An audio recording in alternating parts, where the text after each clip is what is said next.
All right. Hey, everybody, we got a few minutes before we get into this interview with the Lees. I'm so excited to be able to first meet this couple. They were nominated by Awesome Woman, and we'll get into that in a little bit. We're going to give you some time to get into it. Y'all go ahead, get your snacks, get your notepads, whatever, your pens, because I already know we're about to learn and be inspired by this couple right now. Were y'all able to see everything on the page? Cool. All right, great. Great. So yeah, in just a few minutes, everybody, we're gonna get started with the Black Part 2 with these. I want to let you know why I'm doing this. My name is Sharonda. I'm a dream coach. I'm also an online dating specialist, and that all came out of a situation where I found myself very discouraged. Okay, things were not going well, and I asked God, okay, what in the world are we doing here? Because this is not the business. And he reminded me that there were certain things inside of me that I just forgot to focus on. I kept thinking about what was wrong, what was not happening, all the things that were off. And he told me, concentrate on the things that are important to you. I wrote all those things down, and when I looked at the paper, the acronym of everything I wrote down was dreams. And from then on, I realized you can have joy when you concentrate on the right thing. When you focus on what God did on the inside of your heart, you get where you need to go. And therefore, Dreams was birthed. And since then, people have reached out to me with the dreams. And you know what they tell me the most? They dream of love. They dream of relationship. They're like, yeah, I want to finish school. I want a husband though. Yeah, I want the business, but really, I just want a man. I want to do this. I want to publish a book, but can you find me somebody? And I finally was like, Lord, can you please give me something to help? Because I don't think I can do it. So he put on my heart to go ahead and get people as needs to encourage people in this area. So that's why we're here. So if you're listening, we're here for you. We're just gonna keep it real, be transparent, and not be before you too long. So it is now 7:01. With that being said, welcome, Lees. Welcome. Thank you, first of all, for coming on. For everyone that's listening or that will listen, they were nominated by Bernice White. We all go to church together, and when I put out the challenge people to nominate couples that inspire them, without hesitation, she sent the message to me. You got to check out the Lees. She gave me the rundown. This is why, blah, blah, blah. She sent me pictures, the whole nine. So it's no joke and it's no secret. You guys. So it's time for us to learn, and share. So let's start. How long y'all been married? We have been married for 15 years. It'll be 16 this year in September.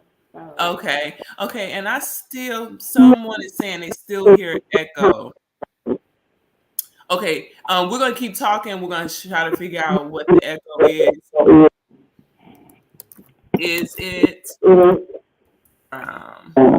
my end? Okay, I'm just gonna figure out how we can troubleshoot it because we don't want to miss it. All right, so 15 years, so a decade and a half of marriage. How did you meet? We met at a mutual couple's house. The couple was it was a youth pastor at my church, and they had wanted me to drive the van to bring some of the kids over. So that's what I did, and Carla happened to be there, and it was during one of the NBA Finals basketball games. And so, she was over there, and she began kind of talking a little junk about, she likes to kill O'Neal and all this other stuff. And, we kind of, we hit it off a little bit, but, we really didn't, I didn't get her number at that time. No, I didn't get her number at that time. And that's a whole another story by itself. I didn't want to, like, I thought she was cool. It just, I didn't get her number at the time. And it just took some time for me, because I was trying to work on me at the time, which had nothing to do with her. But I just needed to mature and grow up and to get through some of my own issues and everything. So the dating process took a minute. Okay. Okay. So they're saying that there's an echo. They're saying there's an echo from my end that y'all are still low. So I'm going to see what I can do just for a second. Let me see something. Okay. Can you hear us better? Okay.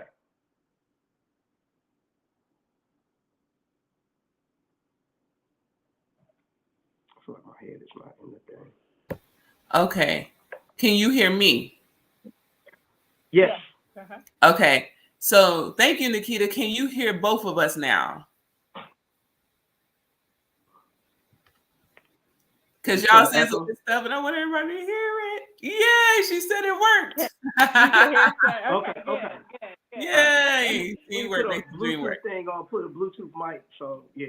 Okay. Okay, good. Okay, great. Okay, cool. So didn't get a number at first. You was working on you, right. Which is really interesting because if you don't work on yourself, right? Do you think if you would have got her number right away, y'all would have made it, or the connection would have been as strong? Tell me what you think about that.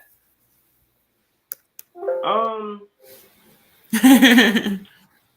don't. No, because I would say no. Okay. Because what I was trying to do was, I was trying to live safe. I was trying to be safe. Which is something I hadn't done, and and I told myself and told God, I was like, you know what, I'm gonna go ahead and try to do this the right way. Yes. So I was trying to get closer to God at the time, because that was more important than me dating someone. Right. I didn't want it to be, because I know me, I didn't want it to be physical. Right. So I was like, you know what, she cool, she friendly, she all right, let me work on me though. Yes. But however, she would always end up at my church, even though we didn't go to church together. She would always end up there, and she was just there, and not in a bad way, but we would talk and communicate and different things, and the infamous church kiss that I gave her, which that was after the second time I met her, which I didn't know church etiquette because I was still recently saved. Okay. So, like I said, it's a whole story. I love it. Story. But the whole infamous church kiss on the cheek, and she wanted to prosecute me and everything else, and but lo and behold, she ended up with me. So yes, I love it. I love it. I love the candor. I love the realness and the transparency, because the one thing I know hey Shelton, I know one of the things is that as singles, we don't know all the sides. But when we only have the sugar-coated married view, then it leaves that expectation that when things aren't that expectation, the reality sets in. We're like, whoa, nobody told me. So I'm glad you can say, right. I was, right. look, Exactly. this is where I was. Okay, so I knew she was Right. cute Yeah. and all that. I'm working on me. Right. That makes sense. I know Right. there's a lot of people that'll be like, bruh, I got you, right? So thank you for sharing that. Okay, so you met him at the same time. What was your thoughts? I wasn't interested. I was at a place where I was content. I was a single mom. Okay. I was content in where I was. My relationship with God was good. Nice. I had been celibate for like a year, so I was good, and I just thought, if he wants to take me out, I'll let him. Like, Right. totally just for selfish reasons, not Right. trying to get serious. I was happy in the place that I was. So I love it. From the time that we met, I want to say it was like maybe 3 or 4 months before we actually even interacted, or the first phone call and actually talked to each other. So it was like 3 or 4 months after we met. But no, I wasn't interested at first. Wow. He wasn't my type. Got it. We talk about that in our groups, because we talk about wanting a gift from God, but then the gift shows up. But we like, nah, we wanted red wrapping paper, okay, with the bow. Right. Yeah. And forget we just asked for the gift. So that's really good you brought out. And the fact you were a single mom, how old was your child at the time? She was 8. I think she was 8 at the time. Okay, cool. And a lot of and I'm gonna reiterate some of these things because some things, I'm a single parent, single dad, single mom, it's a wrap, whatever. But you can see there's a man out there, there's a woman out there that's okay with that takes the whole package. So y'all are already rocking already, and we're only like on the second question. This is awesome. So I want to know what changed the tide. It took 3 to 4 months, even after the church kisses, to talk on the phone, right? It was just a kiss on the cheek. I'm messing with you. But what turned the tide? When we finally connected and that initial phone call, we were on the phone for hours. We didn't want to get off the phone with each other. Okay. But it took a while to get there because he didn't call me back, and then it was like a whole, after his number in the trash. It's like a whole thing. And so once we did, it was like we just connected, and we didn't want to stop talking. So nice. Wow. Okay, so we'll leave that portion of the story out, like the whole throw the number in trash. He didn't call back because he was still working on himself, I'm sure, right? So, that's awesome though. But y'all got past it and did not want to stop connecting. So then, what made you know that y'all were the one? What put you in that space?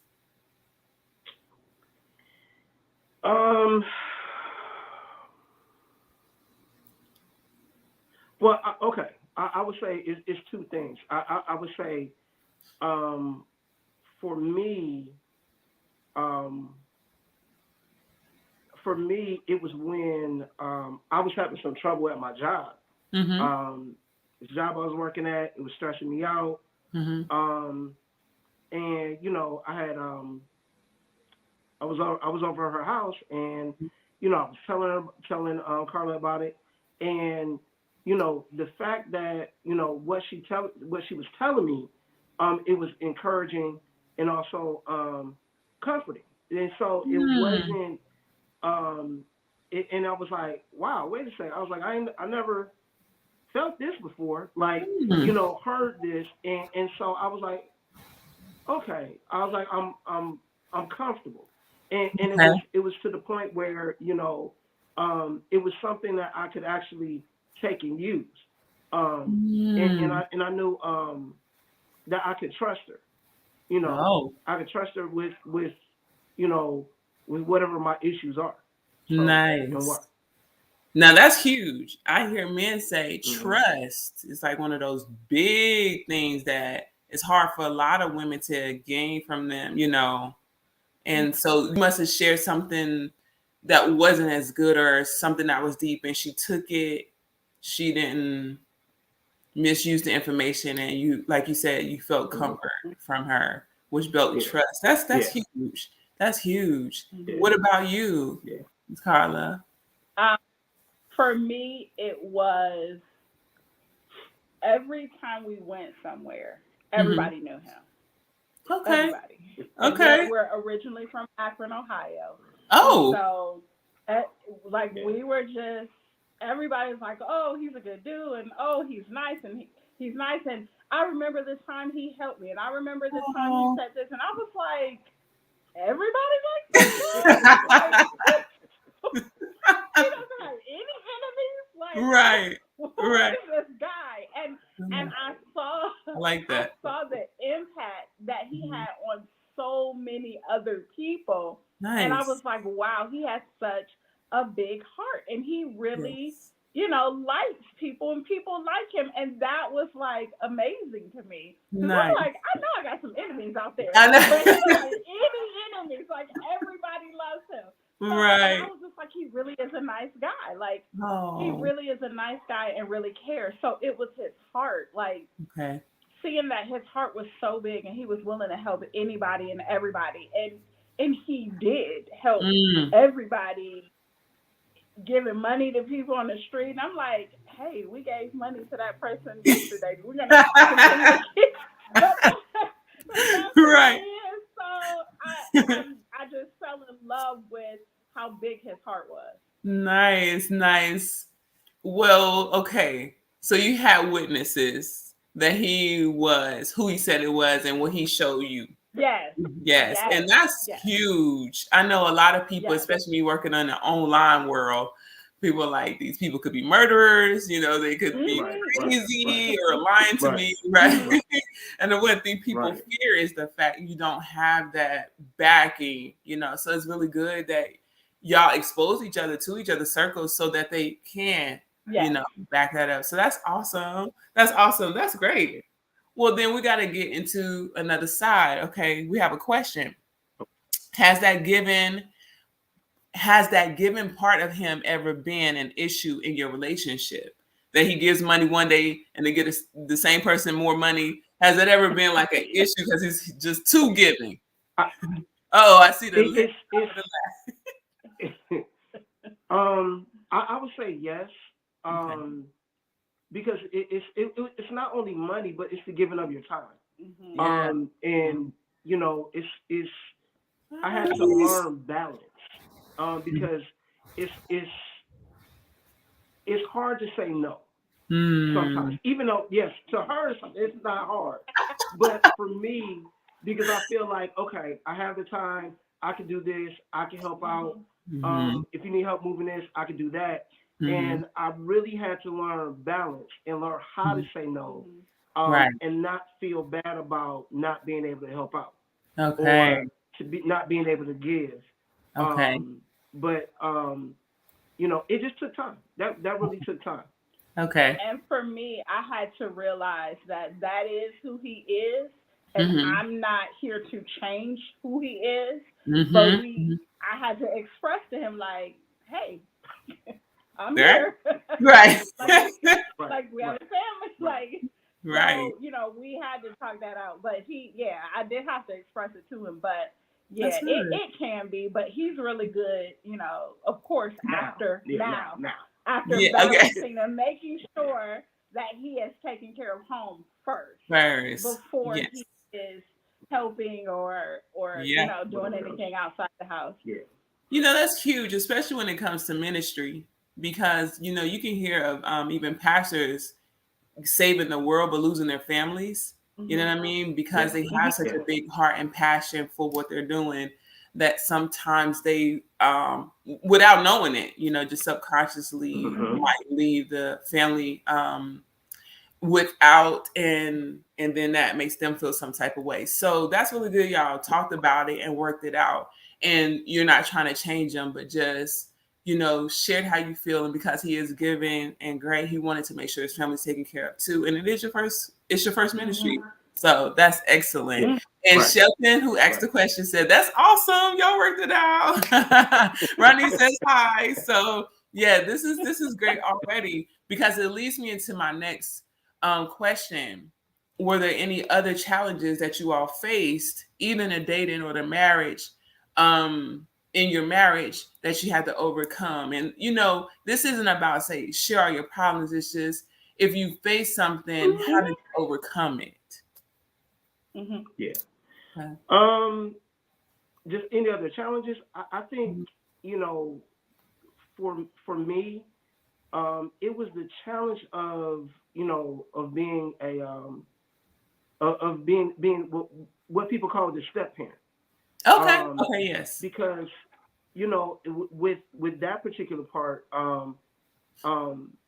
for me, um, our daughter, she's our daughter. Yes. There's no step to it. From Right. day one, Okay. she was my daughter. Mm-hmm. And but how to handle the other parent, Yes. and in that difficulty, because um,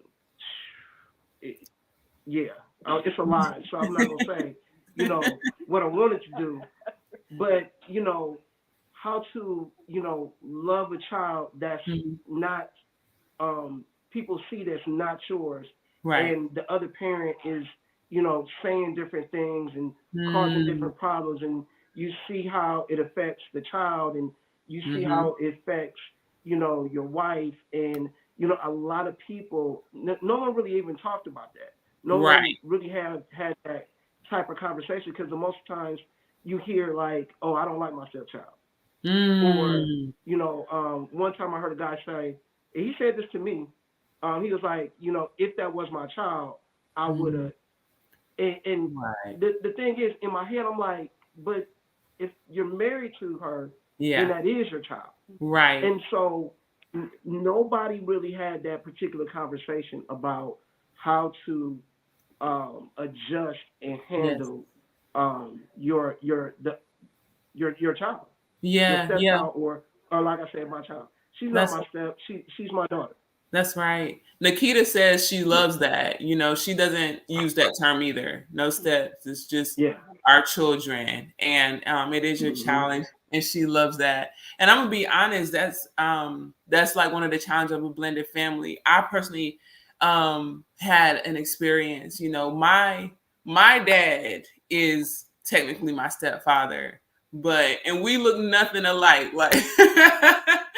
But that's my dad, and anybody that knows us, that they know it. And so I hope I didn't cause too much of a trouble, too much trouble for him. But I get it, I really do. We had a sit down. I remember my mom and my dad and me. We sat down, and he told me, and this is something, because I actually am finding myself in the same situation, because I have a son. So when God blesses me to be married again, this is something I have to face. But he sat me down with my mom. He said, listen, I'm not trying to, take over anything. I just want to love your mother, and loving your mother, I want to love you. I don't want to take her away. I want to add to you all. And when I heard him say that, I was just like, oh, okay, you cool with me then. You know what I mean? Because at first, and people that just came out like, I'm your dad, because my father was not in my life. I might have seen my dad twice. So, she didn't have anybody to kind of bounce anything off of. But he was just, I just want to add love. I was like, okay, we can rock. And to this day, like, we're kind of like best friends. So, yeah, I appreciate you sharing that. If there's anybody out there, you have a child, or you're feeling like that, you are going through that same issue, listen, it is not abnormal. Okay? And there's growing pains to everything, but it's worth it. It's worth it. And a child like me who grows up and can now call her quote unquote stepdad her real dad, and deem him as a best friend, that's there for you. So thank you for bringing that up. That's really good. Any challenge that was for you, or is that the same challenge, Carla? So the challenge for me was being a single mom, and now adding him in the mix. I'm used to being in charge. Yeah, of course. Taking care of things, handling things, making things happen. And then Absolutely. here he is, and because we're allowing God to lead our marriage, and he's the head of the household, and I'm like, hey, let's make some stuff happen, and he's like, let's like, right.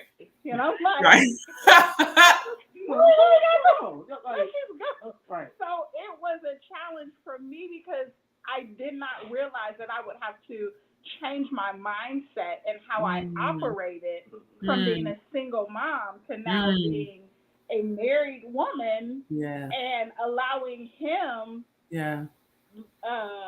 I don't want to use the word control, but to lead, being the head and being the lead and guide us, and you know, we pray about that. We want a husband to be, you know, the head of the household and to lead us and guide us. And then he was doing that, and I was like, hold on, stop right there. Or he wasn't leading fast enough for me, because I'm like, okay, let's go. And so that was a real major challenge for me. And I felt slighted, because I felt like I had to change who I was. Yeah. And God had to like show me that I'm not changing. I didn't have to change who I was. I'm now in a different season. And in a different season, you need different, you know, you need different clothes for different seasons. That's right. I like that. Season, and now I needed to, you know, put on a different outfit, you know, different wardrobe for this season that I was in. So that was one of the major things early on, is having to, you know, adjust that. And then another thing is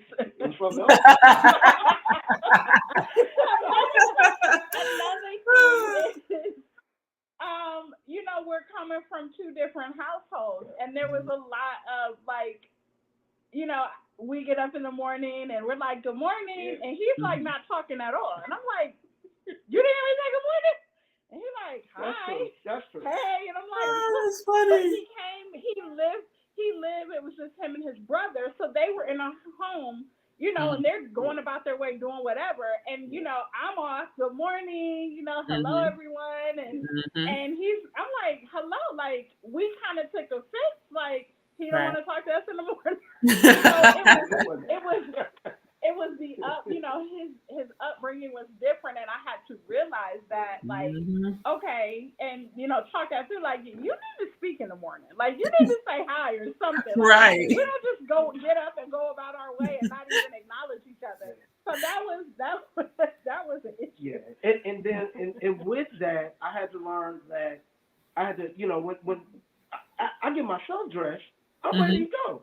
They're not ready to go. So I had to, I'm like, y'all not ready yet? Like, what are y'all doing? Come on. And so I had to really, that was a big adjustment that first year, you know, coming into marriage, because, you know, and being that blended family, we really had to learn how to be a family. We had to learn that, she had to learn that she could trust my decisions, as well as I had to learn. I had to learn how to trust my own decisions, because you know, a lot. You know, once again, you know, if I'm leading myself, then I'm cool. But now that I have to lead two other people, along with that, you know, I had to really slow down my decision making process and to pray more, because I'm like, I did. Yes, it was slow, but I didn't want to be too far ahead of God. Right. I didn't want to miss God. I didn't want to just say, you know, it was a lot of things in the process. So you felt the burden of the leadership, and if it failed, you knew you was gonna be like the one they gonna look at. Right. So you like slow down. Right. And you was gonna give me that look. I didn't. Right. Yeah. I didn't want that. So that's so true. I wanna thank you all for joining in. We are interviewing the Lees. They are sharing their Black in Love story of being married for 15 years and the wonderful things that happen, some of the things you have to adjust to. And I really, really, really want you to take note of this, especially if you're single and never married, because it's hard to really wrap your mind around the work, the wonderful and the pleasant, necessary and beneficial but work that goes into marriage. And so you both, the two couples I've interviewed just starting off this week, have mentioned the same thing about one likes to talk in the morning, one doesn't. Being ready. I'm telling you, like, you don't think about that when you're like, God, I just want somebody to love me. You know, they love you, but they're silent and they don't want to have a conversation. You don't think about, you know, I can take care of the family, but then, dang, but what if I fail? I don't want that look. These are the things you want to consider. And being on both sides of the spectrum, I'm telling you, it's worth that prayer. It really is. It really is. Because if It really is. I'll just leave it right there. Okay, so so thank you for sharing some of those challenges. So now that you overcome, what do you find is your best conflict resolution strategy? You know, if you do not see eye to eye, or if you want him to speed up, you know, what was the best way that y'all solved conflict? First, for me, timing is everything. If there's something going on, if we're, arguing about something, timing is really important. I'm just not going to drop stuff on them. But, good. When we find ourselves in a situation where we're arguing, we try to listen to each other. If we need to take time out and let each other calm down, we're going to do that. We try not to yell. Okay. That don't always work though. It doesn't. But we do try to, take a time out, come back, talk it out. Both of us are communicators. So we're gonna talk it out, and we come to terms with the fact that there's just some things that I'm not going to understand about him, and there's things he's not going to understand about me. And that's just the reality of it. Yes. I think different. He thinks different. So, but at the end of the day, we have the same goal. Right. So if we have the same goal, if his way is different from my way, it doesn't mean that it's the wrong way. Right. It's just different from the way that I would have selected. Right. But I trust him, so let's try his way. That's awesome. We do try to just communicate and just really try to talk it out. Good. I would say we learn not to use in our disagreements, we learn not to use red words. So words that's going to be, that's why I never liked your mama anyway. Like, things like that, and there's going to be demeaning or make her feel a certain way or anything like that. We try to be respectful. But once again, that's something that because when you coming from a single life into a marriage, you have to understand that that person's argument style might be different. Because, if that person shuts down, in an argument, and you continue to be combative and aggressive, that's not going to mix well. And so you have to learn, like, okay, how can we disagree at this point where if we come to agreement, great. If we don't, still great. Right. And still maintain the relationship and maintain the marriage, because that's really the big thing. Right. You're trying to maintain a relationship. What do pastors say all the time? Conflict plus change equals no, wait. The conflict equals change thing. So I missed it. But having that conflict, you do have some change that comes along with that. But making sure that you understand each other's disagreement styles. Because if both of y'all are hot-headed and want to yell at each other, that's not going to work either. So you have to, you really have to find that balance, when to stop, come back. Sometimes she writes me emails. Sometimes she writes me emails. Sometimes I might write her email if we really are disagreeing on a standpoint. Sometimes we just table it and come back later on. So Okay, absolutely. So you write the emails because you can think, you can write and type it out, and you can avoid those red words. Right. I'm thinking clearly, and sometimes he can't hear me because he's so mad at me, so he can't hear. So I find that sometimes if I just write it out, I'm able to put my thoughts down exactly what I want to say, and sometimes he's able to read that and see it and really understand, because sometimes when you're in the heat of the moment, he can't hear me because he's mad and I can't hear him. So we find that in those situations, it's just better to let's just write it out so he can see exactly what I'm saying. And maybe if, we're arguing, I'm not saying the correct thing. I'm just talking. And so, putting it down and writing it out helps a lot. Okay. And I think that's really the big thing, is just simply being able to listen to the other person, and focus during the conversation, that you're not thinking about what you're trying to say next, in the argument, trying to get back at that person. So listening is a huge part of overcoming conflict and overcoming difficulties. That's really good. That's really good. So Jerome and Jess was saying, no, it's my way or the highway. But he's just joking because he's in one of he's in a phenomenal marriage. So that was a joke. Right.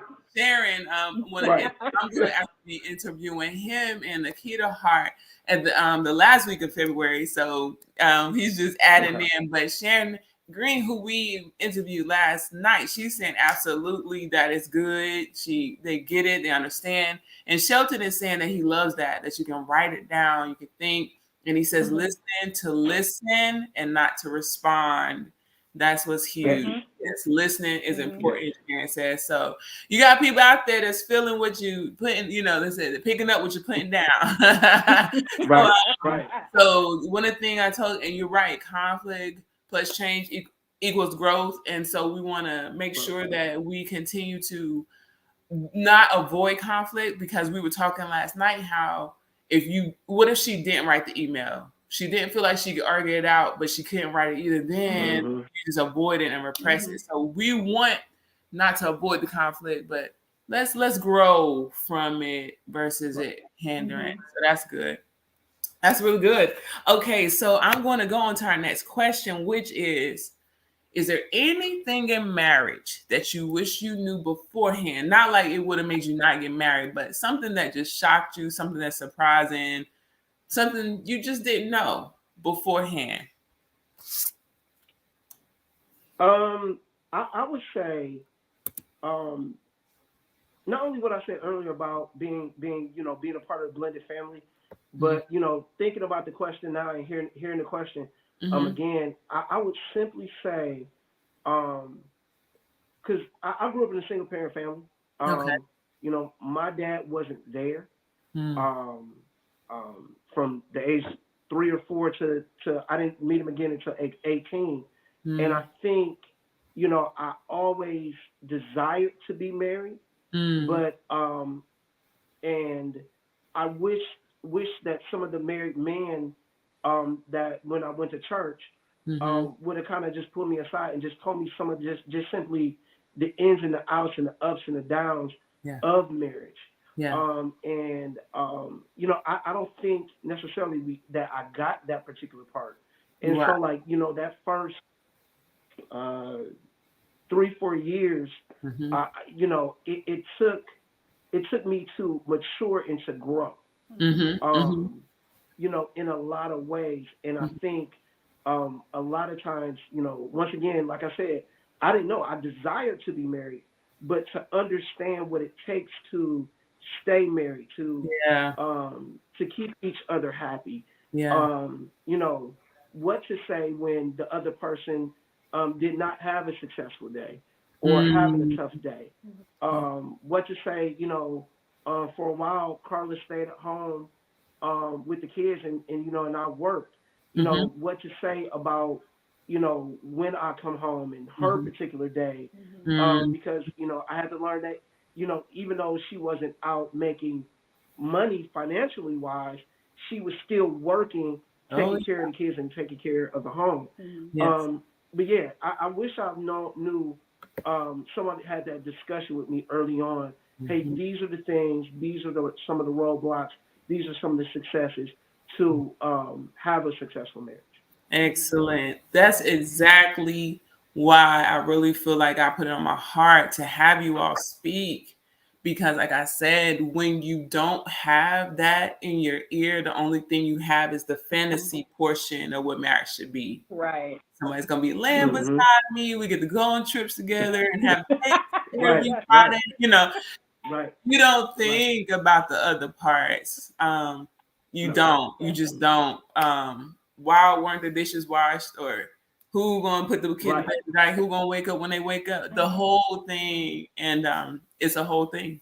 So, so thank you for sharing that. That's exactly why we're here. We're interviewing with the Lees tonight, y'all, and they have been giving us some great gems already about the beautiful space of being Black in love during the series this February. And so we are I almost winded down. I don't want to, but we just have a few more questions for you. Jerome says, I'm sure glad God put fish scales on my wife's eyes before we got married.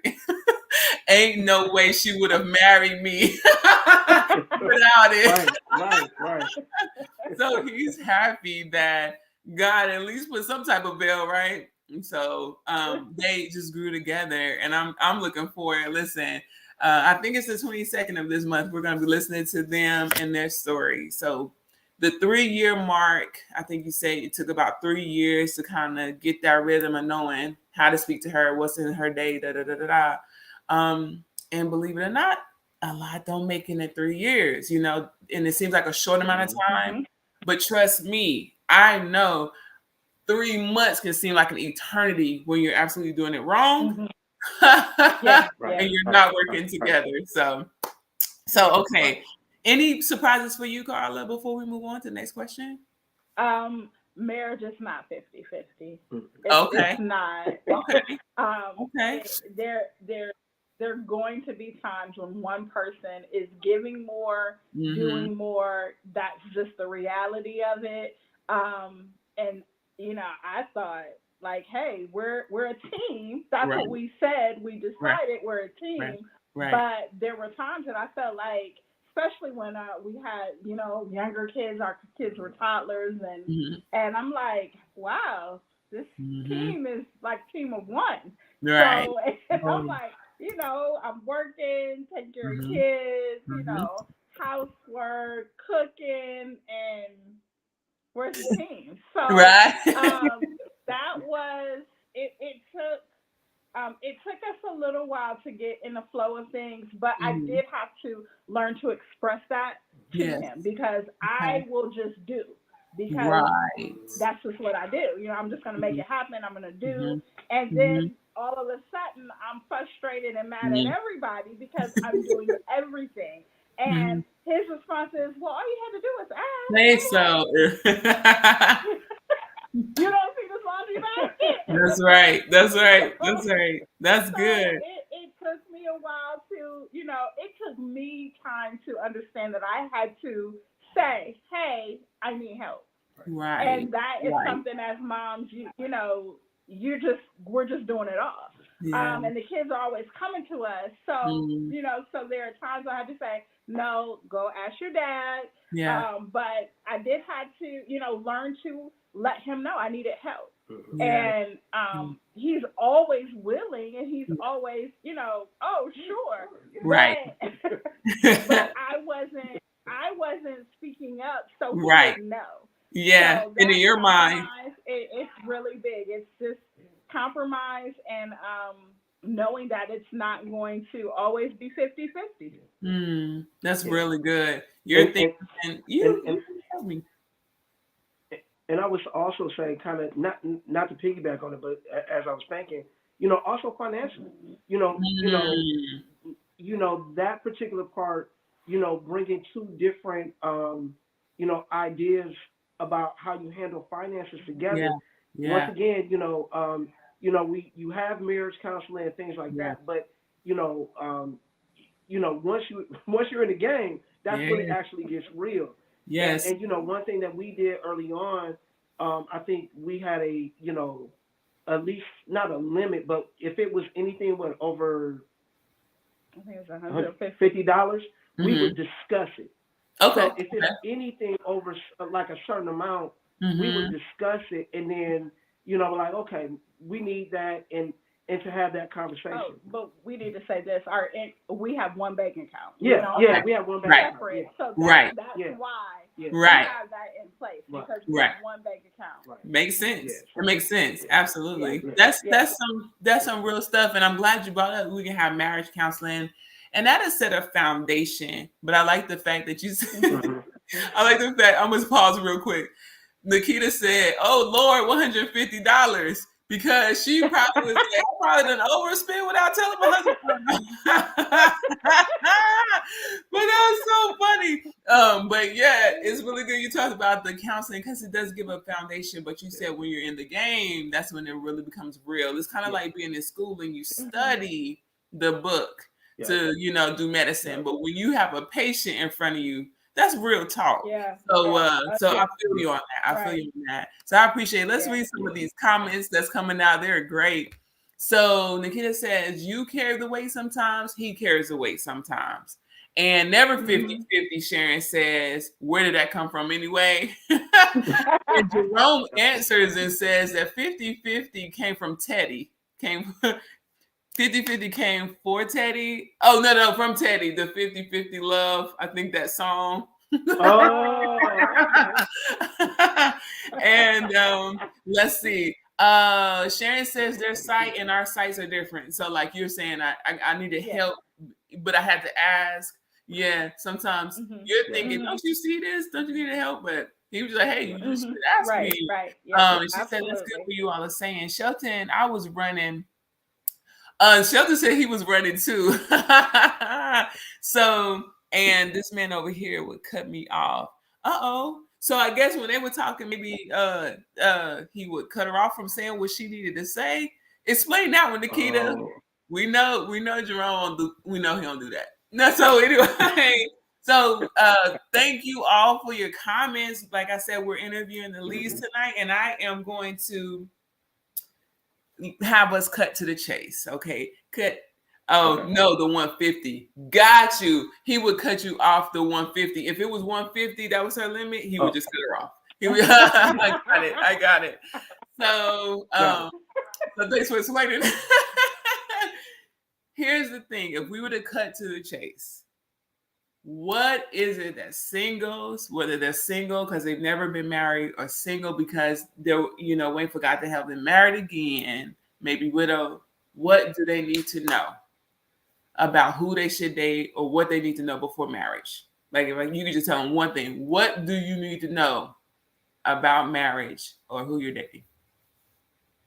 You cannot be selfish in marriage. Okay, that's good.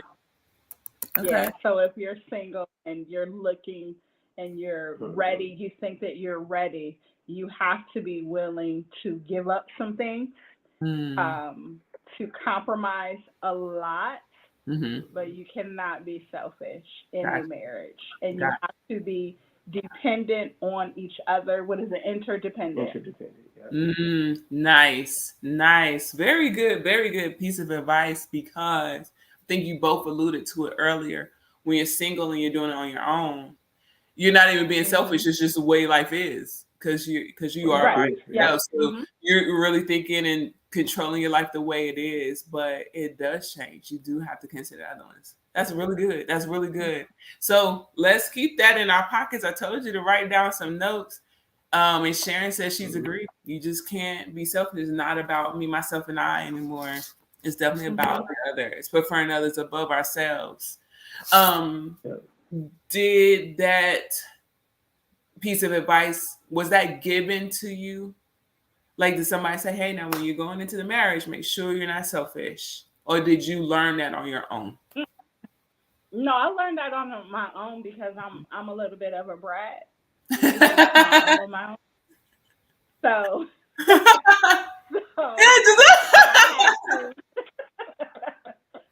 I had to realize that I didn't feel like I was being selfish. I just felt like,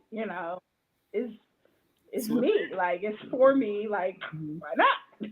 Right. But I did have to learn that like you cannot be selfish. There is no, well, I'm just gonna do this for myself, or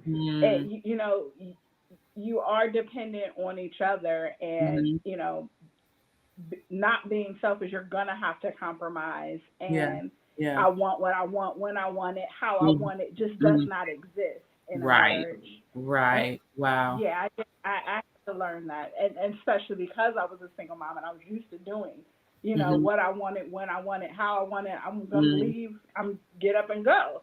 But and that's not reality when you're married. So yeah, it's something that I think I knew that, but I didn't realize like the changes that I would really have to make within myself.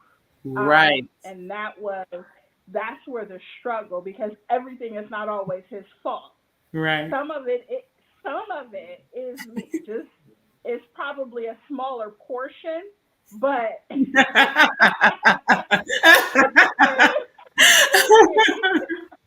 I love it. He was like, yeah, that's right. It's not always my fault. She's like, but it's just a little part. Yeah, make that portion a little bit bigger. Right. That's funny. Jerome said he had to learn not to be selfish in marriage also. And Nikita gives that confirmation, that affirmation to him. She said, yes, baby, you learned, and you learned well. So learning not to be selfish in marriage, you may not know what other place could you learn not to be selfish other than in a place where you have to wake up with that person, you got to listen to that person, you got to, you know, do the finances together, you got to do pretty much everything together. So even if you're dating, it's not the same. So, well, it doesn't have to be. It could be, but it doesn't have to be. So, that was learning for me too, Sharon says, and it is not me, myself, and I in marriage. And so I will say, this is just on my heart for singles. I mean, we can't front and act as though we're married, but maybe we can begin to avail ourselves to more service, to get in the practice of putting our wants and our desires down a little bit now, so we can be in the practice. It's still gonna be the game, the real deal. But at least we can have a little bit of a head start, a little bit of pregame practice, so that when you do find the one, it'll be good. So I asked this last night. Yes, please. Let me say this as well. Part of me dealing with that is submitting to God and realizing that if I can't submit to God, then how am I going to submit to a husband? And so that was like, even before I met him, I started working on that, just being able to be obedient when God says, Carla, put that back. Right. Target, don't buy another thing. And go ahead and do it. And not, you know. So when we do have the 150, I'm okay with it. Because, you know, I've practiced that already. Wow, that's real good. I would touch on that real quick, but Adrian Brooks says you gotta leave that pride at the altar before you say I do, and it took her a long time to realize that. So this is being echoed through all the comments. Know me, myself, and I. Learning in marriage not to be selfish. Leaving the ego, the pride at the altar. I get it. That is really good. So this is a driving point that I'm picking up. Is we have to learn. When you said submit to God first, what I heard was that He was preparing you without you even knowing. He was preparing you just by simply being in relationship with Him. And that is huge, because some of us, especially what I hear is like, God, when is the season going to be over? But, you know, the preparation part is not a curse. It's not. It is a curse. It actually can be very, yes, you're going to say something. No, go ahead. Finish your thought. I'm just saying, let God prepare you, because you never know. If he swiftens it up, then you're gonna have to learn in the game. It's better to learn in the practice. Yes. So. And I was going to say, not only preparation. In that preparation, you also need to, as a single, to work on yourself. Amen. You know, work on your self-confidence. To work on your past issues, or your daddy issues, or your mama issues, or your abandonment issues. Those are things that while you are single that you need to work on, because once you get married, those things get amplified big time. Oh, Jesus. Because if you're working on, if you, like you said, selfish, as a single, and you bring that selfishness into a marriage, it's not gonna work. If you're dealing with rejection, as a single, and you bring that rejection into your marriage, it's not going. It makes everything that much more difficult. So yeah. Right. And then those hurdles sometimes are not surmountable for some. You know what I mean? Because others may not have the capacity to take all of that. So I agree. And Sharon said, indeed, yes, work on yourself as a single. And it's a beautiful. So earlier, Carla says different outfits for different seasons, right? And so, so I want to encourage anybody that may be single out there who's like, I do desire marriage. I do desire to have someone. Getting kind of weary because Valentine's Day is next week. Don't have a boo yet. And I'm upset about it, right? And we all know what that's like. Even if even in marriage, you can remember when you at least maybe wanted to be with someone. So this is what I say. Take this time to share love with someone else. Go ahead and sow those seeds. Number 2, make sure you're going to serve, because then we can start getting the selfish parts off of us. Let's start getting those layers off. And prepare by continuing to listen to couples who are doing it, who are not saying, hey, our marriage is super perfect and we agree on everything. They're saying, we got God. We know we want, we have the same goal, and we keep it lively like that. And so that's what I desire for anyone and everyone out there. If you need help with that, we do have programs, meaning as Dreams Global, we have programs, seriously, the guy has woke me up in the middle of the night to say, hey, write this down because somebody is asking this question. And many nights, y'all, oh Lord, many nights, I had to wrestle with some of this stuff, but it is for you. I know if you're feeling discouraged, if you're feeling some type of way about Valentine's, reach out to me. I know that this couple, believe it or not, y'all, I literally just virtually met them a few days ago, right? On StreamYard. We talked on Messenger because of our wonderful Ronnie's connection. However, we literally never met, but I can just attest to the spirit of them. They would answer a question if you had one. You see what I'm saying? So let's make sure that you seek help now and work on yourself. So that you can be the best version of yourself for someone else.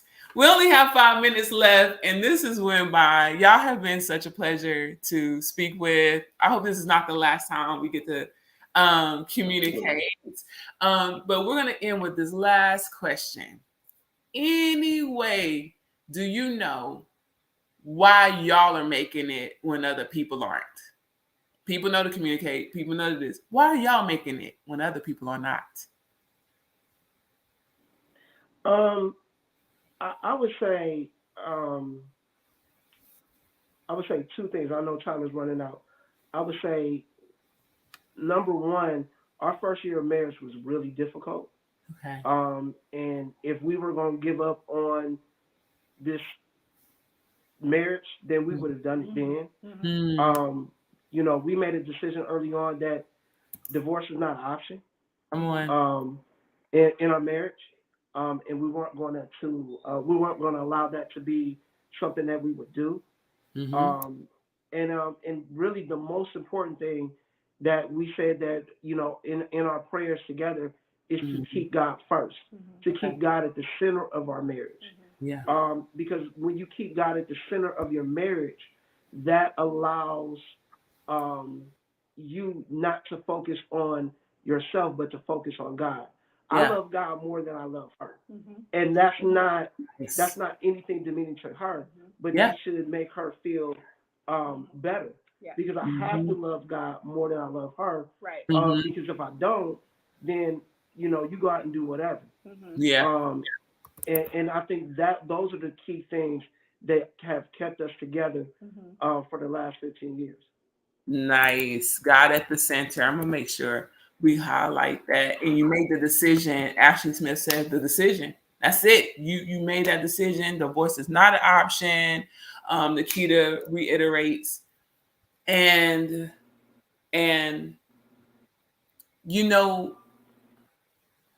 I want to say this for those that might be like me, where you gave up, or maybe you didn't give up. We'll just say you did get a divorce, right? And you did not fight through it, or you just decided it wasn't it. I want you to take this because God is a redeemer. He is a restorer. And I want you to understand that this is an encouragement to you, because if God can take a woman who had a divorce and her goal is to encourage those to find real love, he is speaking to you. Okay. So I, in my heart, whatever the enemy tried to steal from me, I'm going to ensure just that many more people get the real thing.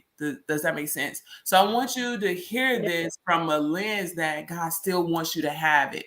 God still wants you to do it. And if he blesses you a second time, you're going to keep God at the center. And there's no way that he died on the cross because he thought you were perfect. He knows we need him. And what I hear them saying is they're making it because they have him first. And that's what we're going to do, right? We're going to have him first in our single life. We're going to have him first in our married life, in our parenting life, in our career life, in our business life. We're just going to have him because then he'll have us. And then we can be on interviews and share the glory of God, because that's what's all over these people right here.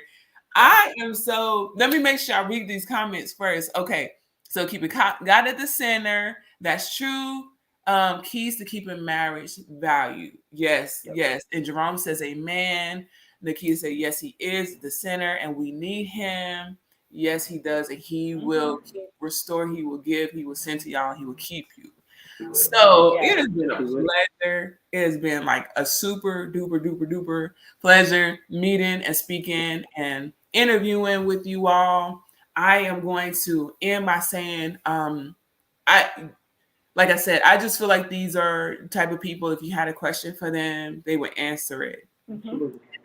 If you want a deeper type of guidance, hey, I am single, I am feeling kind of down about it, I'm discouraged, or maybe my marriage didn't work or whatever, I want you to DM me. You can also go to my website, www.dreamsglobal.com, because we have programs, literal programs that take you through any discouragement to get you into God's blessing so you can fulfill those dreams. Start working on yourself. That's the very first thing you have to do. What is God asking you to focus on? Do that, okay? And then it'll help you align with the person that you need to be with. And we'll have more beautiful, excellent, inspiring couples that can provide the mentorship that I personally won't be able to provide, but I know them. So they will be able to help you. And the other wonderful couples. And then we also have what's called Virtual Connects, which means we get like-minded singles together who are seeking very similar things. Unlike the dating world was everyone on there you have to fish through. It's a very concentrated, very exclusive group who gets together and we discuss real topics. If you're interested in any of that, reach out to me. We want you to be encouraged. We want you to be empowered and educated on the things that God has for you. And if you have a dream, let's get it done. Our church is saying go for it and go for it again. This year, I'm looking forward to speaking with you all. Shelton said that this is awesome. And now I do not know how to say your wonderful name. So I'm going to let your comment be there. But thank you for saying it's Kairiop. Thank you for commenting. I see it. I don't even want to mess your name up on here. And Jerome said he enjoyed it. So we're going to go ahead and end it 2 minutes after the hour. Thank you, Lise. Hope I see you. And and Ronise White. Oh my God. Thank you so much. You rock. Yes. Thank you. May y'all be blessed. And we want y'all to forever to stay black and in love. Bye, everybody. Bye. Bye.